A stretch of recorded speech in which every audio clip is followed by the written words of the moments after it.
예수와 함께 있던 자 중에 하나가 손을 펴 칼을 빼어 대제사장의 종을 쳐 그 귀를 떨어뜨리니, 이에 예수께서 이르시되 내 칼을 도로 칼집에 꽂으라. 칼을 가지는 자는 다 칼로 망하느니라. 너는 내가 내 아버지께 구하여 지금 12군단 더 되는 천사를 보내시게 할 수 없는 줄로 아느냐. 아멘. 예수님이 군사들에게 잡히시던 그 순간 옆에 있던 제자들 중 한 명, 즉 요한복음 18장 10절에 따르면 베드로가 칼을 들어 대제사장의 종의 귀를 쳐서 떨어뜨렸습니다. 한편으로 생각해 보면 그 상황에서 인간적으로 저항할 수 있는 최선의 방편일 수도 있었을 것입니다. 칼 한 자루 가지고 싸움에서 이길이라고는 결코 생각할 수 없지만, 칼로 무장한 군사들에게 칼로 저항하는 그 자체로는 그다지 이상할 것이 없어 보입니다. 그러나 예수님은 그에게 칼을 도로 집어넣으라고 말씀하십니다. 칼을 가지는 자는 다 칼로 망하기 때문입니다. 즉, 칼을 사용하는 것은 하나님의 방법이 아니었습니다.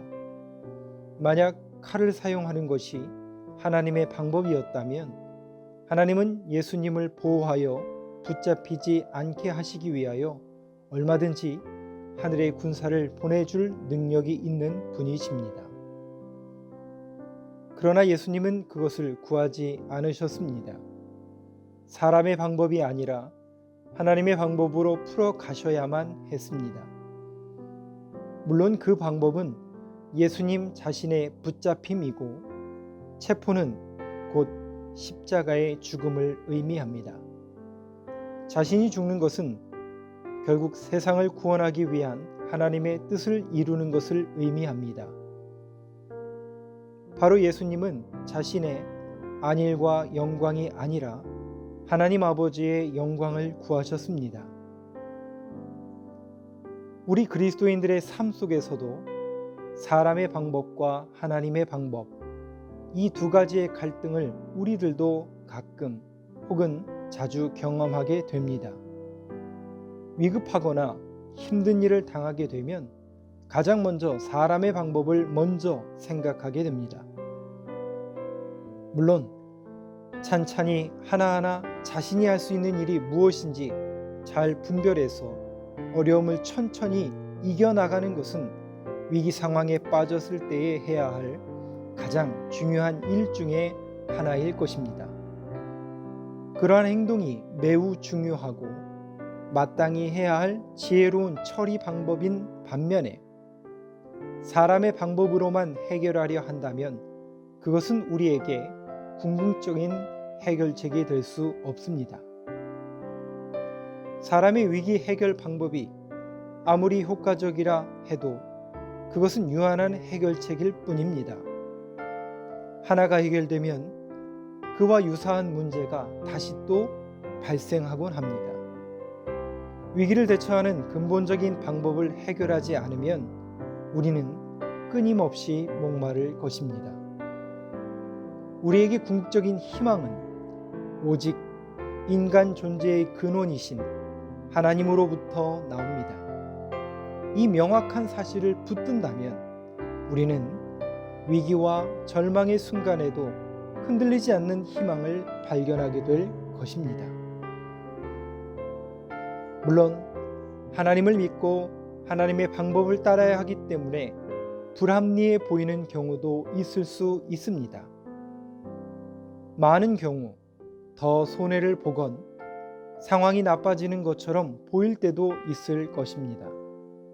그러나 하나님을 믿고 하나님 방법을 따르는 이유는 능력이 없어서도 아니며 의지할 것이 세상에 없어서도 아닙니다. 나에게 물질이 있고 건강이 있고 소위 말하는 세상적인 빽도 있지만 우리에게 궁극적인 희망을 안겨주는 것은 무엇보다도 하나님의 방법임을 믿기 때문입니다. 그것이 예수님처럼 아픔과 손해와 상처를 줄지라도 결국 최후 승리를 가져다 주는 것을 오늘 예수님을 통해서 깨닫게 되길 바랍니다. 기도하겠습니다. 언제나 하나님의 방법이 뜻이 옳은 길임을 믿습니다. 그러나 저희들 연약하고 미련하여 하나님의 방법이 아닌 또 하나님의 뜻이 아닌 세상적인 방법과 인간적인 방법을 추구하였습니다.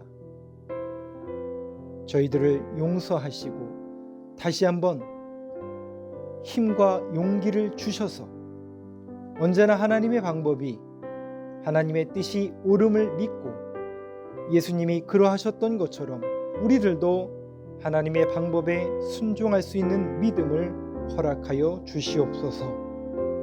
오늘도 하나님의 뜻이 우리의 삶 가운데 이루어지고 순종되어지는 하루가 되도록 인도하여 주시옵소서. 우리를 구원하신 예수님의 이름으로 기도하옵나이다. 아멘.